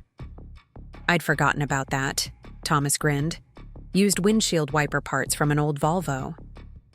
Your father would have been impressed, I said, our eyes meeting briefly over the pancake batter. He always said you had his mechanical mind. The moment of connection was small but significant, acknowledging Harold's continued presence in our family memories rather than avoiding mention of him, as had become the unspoken practice in recent years. Breakfast unfolded with a relaxed warmth I hadn't experienced with Thomas's family in far too long. The children dominated the conversation with school stories and summer plans, while the adults contributed occasional comments and questions. No tension, no careful navigation of sensitive topics, just family enjoying a Sunday morning together. As we cleared dishes afterward, Thomas caught my eye. Mom, I was thinking, would you be interested in helping me with a project in the garage? Dad's old workbench is still there, and I've been meaning to restore it. The invitation, so casual yet so meaningful, caught me off guard. Harold's workbench had been his sanctuary, the place where he'd taught Thomas to use tools, built countless pieces of furniture for our home, and retreated when he needed space to think. I'd love that, I managed, swallowing the emotion that threatened to surface. Great, Thomas nodded. Kids, you promised to help Aunt Catherine with her surprise, remember? Emma and Michael immediately erupted with excited chatter, dragging Catherine toward the family room while Vanessa announced her intention to shower and catch up on emails. The orchestrated moment of privacy wasn't subtle, but I appreciated it nonetheless. The garage still smelled faintly of sawdust and motor oil, though it was now filled with sports equipment, gardening supplies, and storage bins rather than Harold's sprawling collection of tools and project materials. In the corner, however, stood the massive oak workbench he'd built the year we moved into the house. It's still here, I murmured, running my hand along the scarred surface. I couldn't bring myself to get rid of it, Thomas admitted, leaning against the bench. Even when we renovated the garage, I told the contractors to work around it. The bench was showing its age, one leg slightly wobbly, the surface dull with years of use and neglect, several drawers stuck in their tracks. Yet its solid craftsmanship remained evident, a testament to Harold's skill and patience. Dad spent hundreds of hours at this bench, Thomas said quietly, teaching me to measure twice and cut once, letting me pretend to help when I was probably just slowing him down. He treasured those hours, I assured him. Used to come in covered in sawdust with the biggest smile, telling me about how you'd mastered some new skill. Thomas pulled open one of the functioning drawers, revealing a jumble of old hardware, pencil stubs, and measuring tapes. I keep thinking I should organize all this, maybe restore the bench properly, but something always stops me. Like I might lose whatever connection to Dad is still here if I change it too much. His admission, so honest, so vulnerable, opened a door I'd been waiting for. Is that how you felt about the house? That changing it might erase the connection to your childhood to Harold. He considered this, absently sorting through the drawer's contents. Maybe at first, but then the renovations started, and room by room, it became something new. Something that belonged to Vanessa and me rather than you and Dad. And that felt right, I observed. Making it your own. Yes, he agreed, but also complicated. Every wall we moved, every fixture we changed, it felt a little bit like letting go of something I wasn't sure I was ready to lose. The house holds memories, Thomas, but they don't reside in the paint colors or the kitchen cabinets. They're in us, in the stories we share, the traditions we carry forward, the values we pass down. He nodded slowly. I know that intellectually, but emotionally, I think that's why having you here became difficult for Vanessa. You were a living reminder of what this house used to be, of standards she felt she could never meet. I never meant to make her feel that way, I said softly. I know, Thomas acknowledged, but I avoided addressing it directly. Instead of having honest conversations about these feelings, I just stopped including you. Let the distance grow. It was easier than confronting the complicated emotions. Until I forced the issue with the deed, I added. Thomas actually smiled at that. You certainly got my attention, though I'm still not sure if I'm more impressed or terrified by your strategic thinking. A little healthy fear of one's mother never hurt anyone, I quipped, pleased to see him laugh. Speaking of strategy, he said, becoming serious again, I want you to know that Vanessa and I have been talking, a lot, about the private mortgage arrangement, about family gatherings, about how we've handled things these past few years. Oh? I kept my tone neutral, though my heart quickened. We'd like to formalize our agreement better, he continued. Have Martin draft a proper document that protects everyone's interests, but also reflects our family relationship. Something that acknowledges your legal rights as the property owner while establishing clear expectations about family inclusion. The suggestion surprised me. Not the legal formalization, which made practical sense, but the explicit connection to family. Inclusion. You want to put my invitation to family gatherings in a legal document?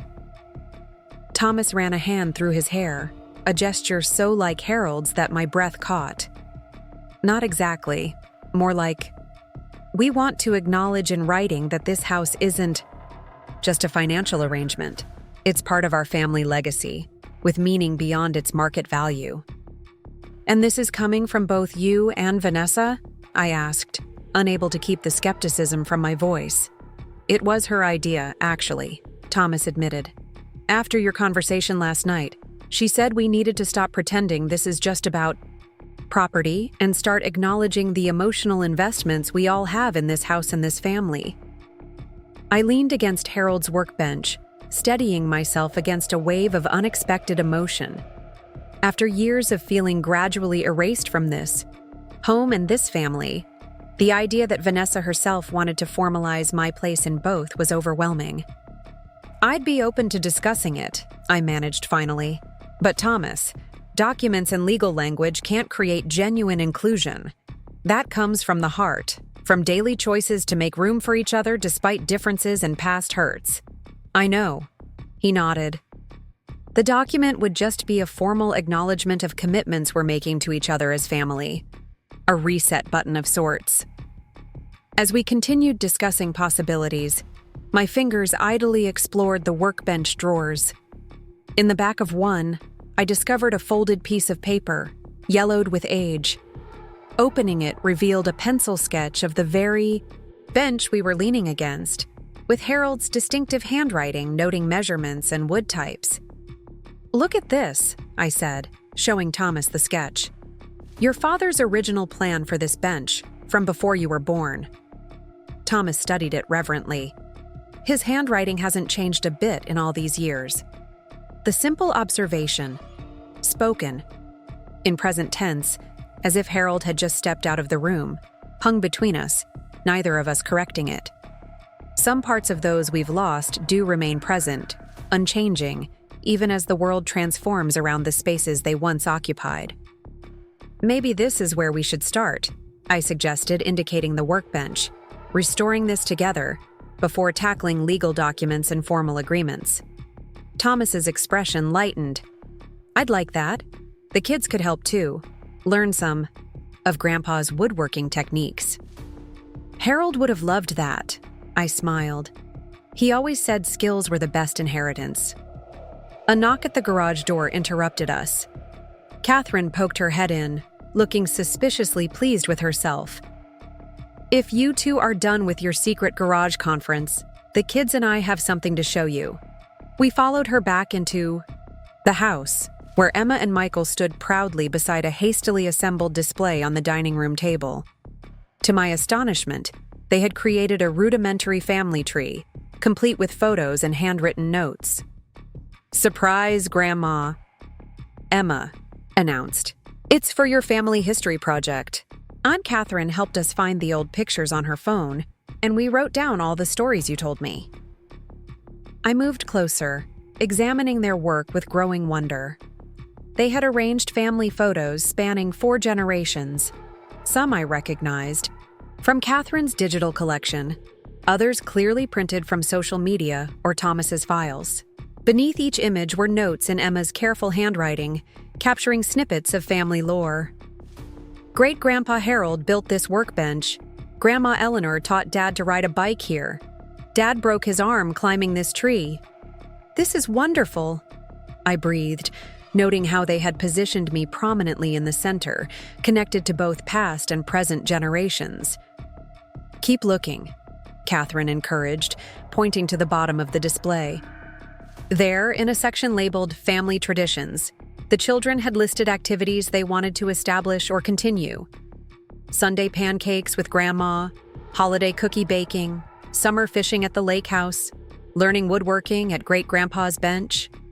What struck me most was how seamlessly they had integrated past traditions with potential new ones, seeing no contradiction between honoring what had been and creating what could be. Vanessa appeared in the doorway, hair still damp from her shower, watching the scene unfold. When her eyes met mine, I saw something I hadn't expected. Not just civil politeness or grudging acceptance, but genuine openness. "The children have been planning this for days," she said, moving to stand beside Thomas. "Ever since Emma started working on her school project with you. They wanted to show that family history isn't just about the past. It's about now, too," Michael added earnestly. "And the future." "Exactly right," I agreed, my voice thick with emotion.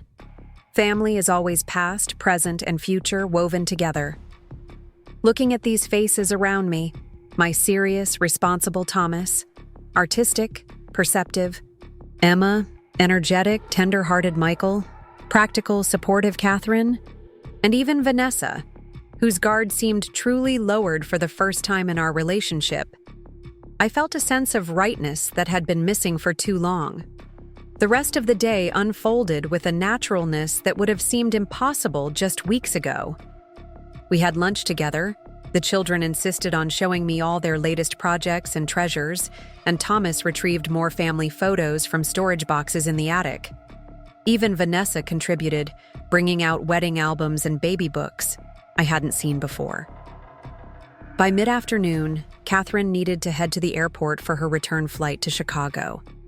As we said our goodbyes in the driveway, she pulled me into a tight hug. "I think they finally get it," she whispered. "Or at least, they're starting to." "Yes," I agreed. "Small steps, but in the right direction." After Catherine's departure, I expected the comfortable mood to dissipate, perhaps for the old tensions to resurface. Instead, Thomas suggested we all walk to the neighborhood ice cream shop, a family tradition from his childhood that I hadn't realized they still maintained. As we strolled along familiar streets, Michael held my hand while peppering me with questions about what the neighborhood had looked like when his father was a boy. Thomas and Emma walked slightly ahead, deep in conversation about her science project, while Vanessa kept pace beside me, occasionally adding her own observations about how the area had changed in the 15 years they'd lived here. The Henderson house finally got a new roof, I noted as we passed a colonial-style home on the corner. They'd been patching that old one since before Thomas was born. We actually considered buying that house before this one became available, Vanessa revealed. But the layout was so chopped up, and the renovation costs would have been astronomical. Harold always said that house was built by committee, every room designed without consulting what the others were doing. I smiled at the memory. The Hendersons invited us over for dinner once, and we got lost trying to find the bathroom. Ended up in a linen closet somehow. Vanessa laughed, a genuine, unguarded sound I'd rarely heard from her. That explains so much about the floor plan. When we viewed it, I couldn't figure out why there were 3 hallways that all led to the same place. This easy exchange about neighborhood history, me sharing memories, Vanessa adding her own perspectives without defensiveness, felt like crossing an invisible threshold. We were no longer competing for authority over family narratives, but simply contributing different chapters to the same ongoing story. At the ice cream shop, I was touched to discover that Thomas remembered my preferred flavor combination: mint, chocolate chip with hot fudge, while Emma insisted on hearing the story of how her father had once dropped an entire double-scoop cone on the mayor's shoes during the summer festival. "Dad was clumsy too," she delighted, while Thomas pretended to be offended by this character assassination. "Not clumsy," I corrected with mock seriousness. "Just enthusiastic about life's possibilities, including the possibility that ice cream might defy gravity if given the chance." Even Vanessa joined the gentle teasing, recounting how Thomas had spilled punch on her dress the first time she met his work colleagues. The easy family banter continued all the way home, where Michael suddenly remembered a homework assignment due the next day, sending the household into the familiar Sunday evening scramble of school preparations. As the activity swirled around me, I found myself standing in the living room, observing rather than participating. The space had been completely transformed from my time here. Walls removed, windows enlarged, decor modernized. Yet the essence remained: a family home, filled with the controlled chaos of daily life, the invisible connections of shared experiences, the silent agreements about who handled which crises. Thomas found me there as he searched for Michael's missing math workbook. "You okay, Mom? You look thoughtful." "Just appreciating the moment," I assured him, and thinking about how spaces change but family rhythms remain remarkably consistent. He glanced around the open concept room. "It must look so different to you now." "It does," I acknowledged, "but I can still see traces of what was, layered with what is now." That's how family homes should be, palimpsests of generations, each writing their own story over the previous one without completely erasing it. Thomas looked impressed. "Palimpsests? Dad always said you had the soul of a poet hiding behind that accountant's precision." "Your father had his romantic moments," I smiled, "usually followed by very practical ones. He'd wax poetic about sunset colors, then remind me we needed to clean the gutters before winter." The mention of Harold, natural, unforced, met with warm recognition rather than awkward silence, felt like another small victory. As evening approached, I began gathering my few belongings, preparing to return to my own home. Part of me wanted to linger in this newfound family harmony, afraid it might evaporate once I left. Yet I also recognized the importance of not overstaying, of giving Thomas and Vanessa space to process the weekend's emotional developments without my continued presence. When I mentioned my departure plans, however, Thomas seemed genuinely disappointed. "Are you sure you need to go tonight? The guest room's all set up and it's already getting late." "That's very kind," I said, touched by his reluctance to see me leave. "But I should get back to my own place. I have an early volunteer shift. At the community center tomorrow morning. At least let me drive you, he insisted. It's too far for an Uber this time of night. As he drove me home, a comfortable silence settled between us, the kind that had once been common in our relationship, but had grown rare in recent years. The emotional distance that had developed since Harold's death and my subsequent exclusion from family life had made even simple interactions feel forced and artificial. Now, something of our old ease seemed to be returning. "Thank you for this weekend, Thomas," I said as we neared my street. "Not just the party invitation, but everything. After, the overnight stay, the family breakfast, the conversations. It meant a great deal to me." "Thank you for giving us another chance," he replied, eyes fixed on the road. "I know we have a lot to make up for. The missed gatherings, the holidays, the way we handled the whole situation." "Families are complicated," I acknowledged. "We all make mistakes, develop blind spots, choose ease over honesty sometimes. The important thing is recognizing when patterns become destructive and having the courage to change them." He pulled into my driveway, turning to face me with an expression of genuine openness I hadn't seen in years. "I want you to know that this isn't just a temporary peace offering or a reaction to the deed situation. Vanessa and I have done a lot of talking, and we both recognize how wrong the exclusion was, how much we've missed by not having you fully present in our family life. I appreciate that, Thomas. And I recognize my own role in the situation, my difficulty adapting to changes in the house, my tendency to reference how things used to be in ways that might have felt judgmental. Maybe we all needed this wake-up call," he suggested as he helped me out of the car. A reminder that family connections are too important to sacrifice for comfort or convenience. At my front door, Thomas surprised me with a tight hug, the kind he used to give freely before adulthood and responsibilities had made him more reserved. "Love you, Mom. See you Tuesday for Michael's robotics competition." I wouldn't miss it, I assured him, savoring this simple, normal exchange of family plans, no longer having to discover events through forgotten backpacks or social media posts.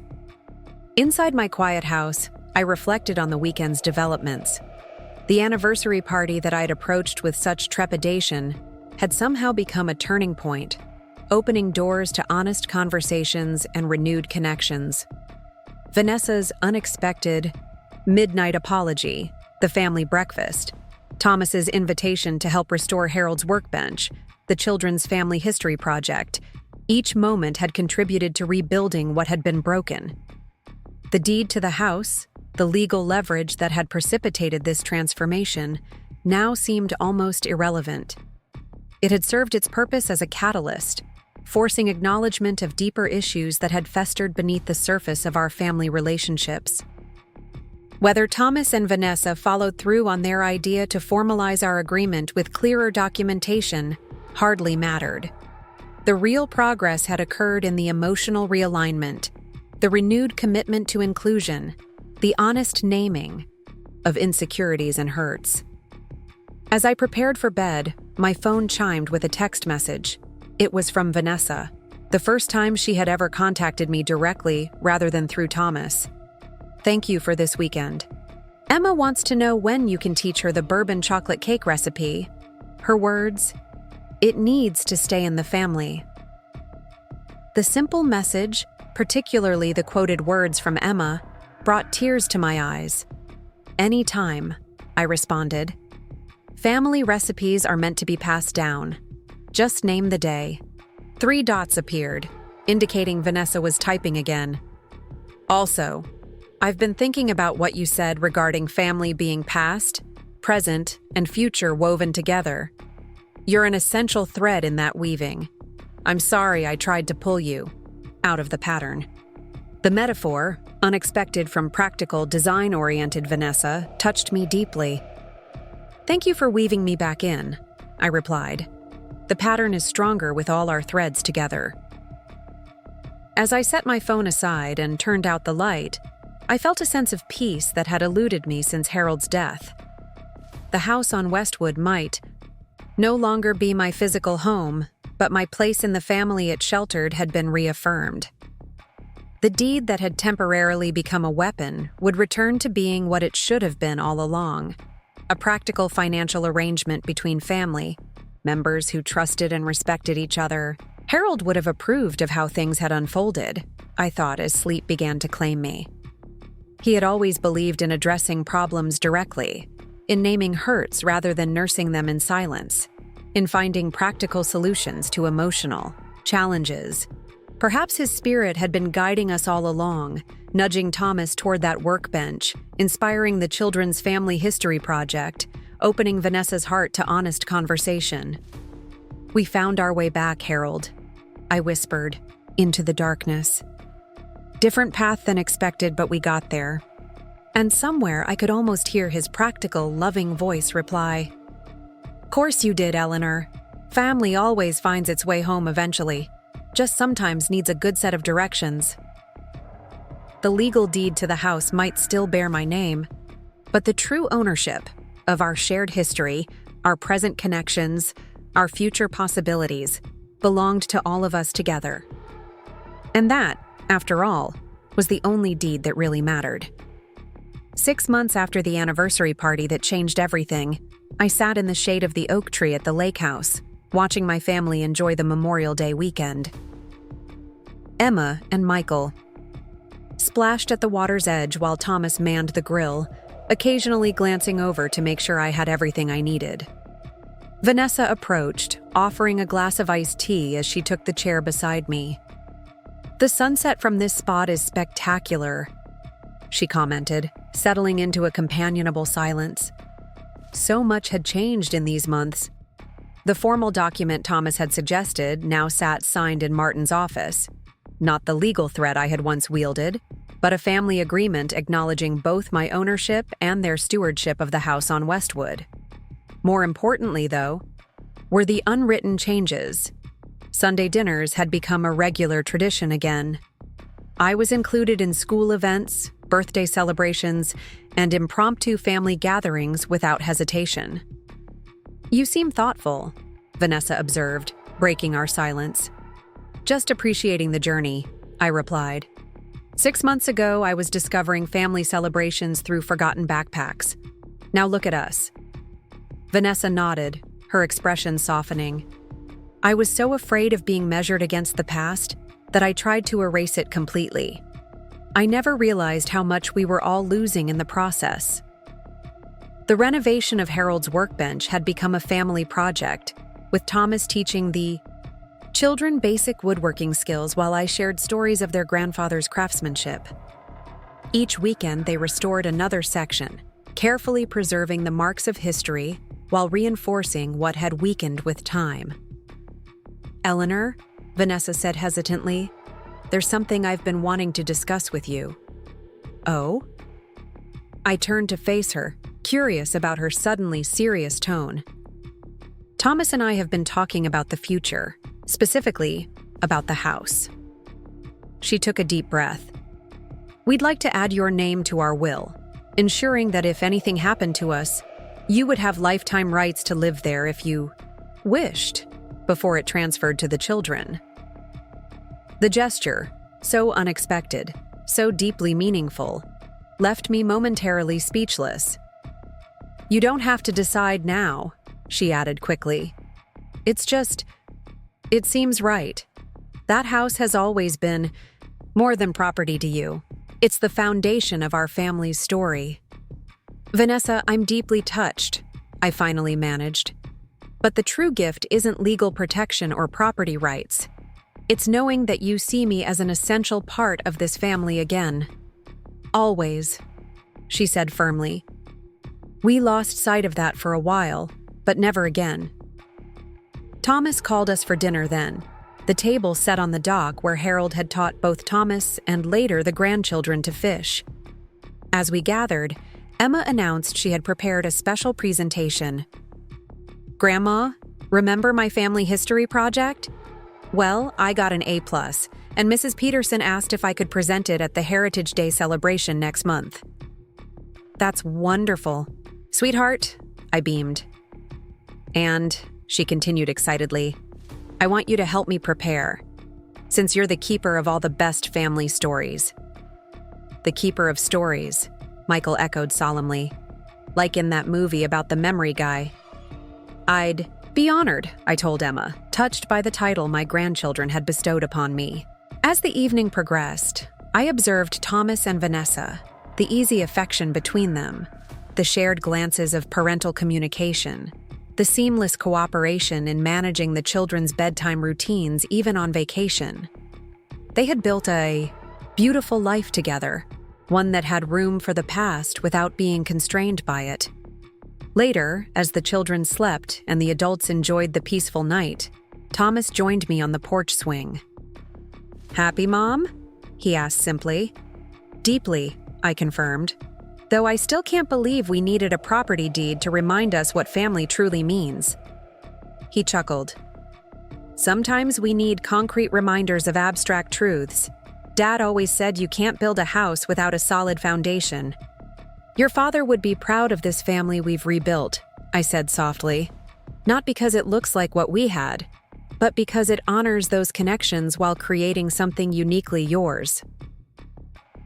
The next morning, as we prepared to return to Oak Ridge, Emma presented me with a small wooden box. Dad and I made this from Great-Grandpa's workbench scraps, she explained, for your important papers. Opening it, I found a beautifully finished keepsake box with family deeds engraved on the lid.